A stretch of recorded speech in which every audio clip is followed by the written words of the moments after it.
नमस्कार दोस्तों, स्वागत है आपका हमारे चैनल दिव्य स्टोरीज में। आज हम आपके लिए लाए हैं महाशिवरात्रि की कथा। एक शिकारी की कथा इस त्योहार से जुड़ी हुई है। ये कथा शिव पुराण में भी संकलित है। प्राचीन काल की बात है। एक जंगल में एक शिकारी रहता था। वह जंगली जानवरों का शिकार करके ही अपने परिवार का पेट भरता था। एक दिन वो शिकार के लिए निकला, पर पूरे दिन में उसे एक भी शिकार नहीं मिला।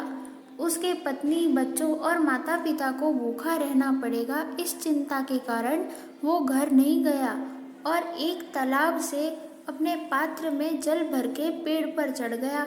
उसने सोचा, कोई ना कोई पशु इस सरोवर से जल पीने जरूर आएगा, तब मैं उसका शिकार कर लूँगा। संयोग से उस दिन महाशिवरात्रि थी और जिस पेड़ पर वो चढ़ा था वो बिल्व वृक्ष था। उस पेड़ के नीचे एक शिवलिंग भी था, जो सूखे पत्तों से ढके होने के कारण दिखाई नहीं दिया। रात भर वो पशु के आने की प्रतीक्षा में इस शाखा से उस शाखा पर भटकता रहा। उसके कारण बिल्व वृक्ष के पत्ते टूटकर शिवलिंग पर गिर रहे थे और उसके पात्र में भरे हुए जल की बूंदें भी छलककर शिवलिंग पर गिर रही थी। इसी तरह उसके रात्रि के 3 प्रहर बीत गए और जैसे ही चौथा प्रहर बीतने को आया, उसने सोचा अब यहाँ से कहीं और चलना चाहिए।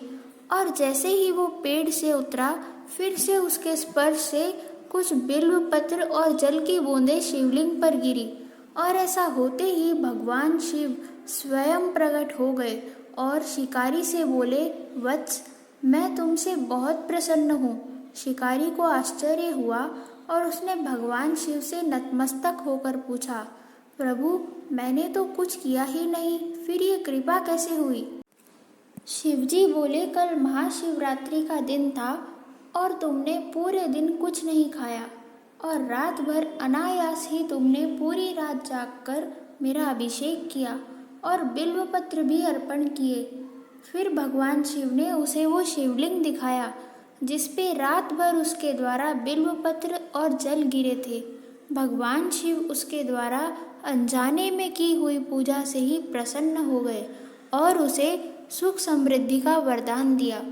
महाशिवरात्रि के फल स्वरूप वह मरणोपरांत शिवलोक को गया।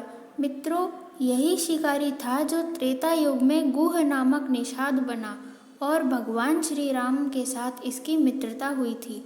तो दोस्तों, यह थी महाशिवरात्रि के पावन पर्व की कथा। ऐसी ही दिव्य स्टोरीज जानने के लिए हमारे चैनल को सब्सक्राइब करें और इस वीडियो को लाइक ज़रूर करें। धन्यवाद।